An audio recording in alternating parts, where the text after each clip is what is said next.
Welcome to the Tech Egg. Don't get scrambled. Enjoy the video. In this video, I will explain how to hold Binance Coin. First, you'll need to set up a Binance account and complete the necessary identity verification steps. Once your account is ready, you can fund it using various methods, like depositing fiat currency or transferring existing cryptocurrencies. Knowing the advantages of holding BNB will help you make informed decisions about your crypto journey. Now that your account is funded, let's acquire some BNB.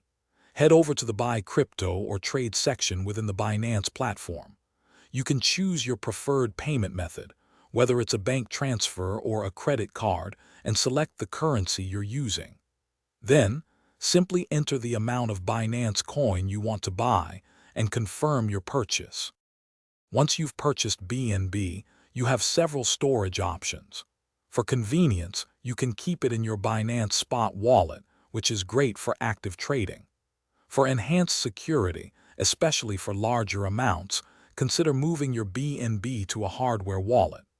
Additionally, you might explore staking your BNB to earn passive income, adding another layer of benefit to your holdings. Holding Binance Coin offers several advantages beyond just its market value. You can use BNB to pay for trading fees on the Binance exchange, often receiving a discount. It also grants you access to exclusive token sales through Binance Launchpad, giving you early opportunities.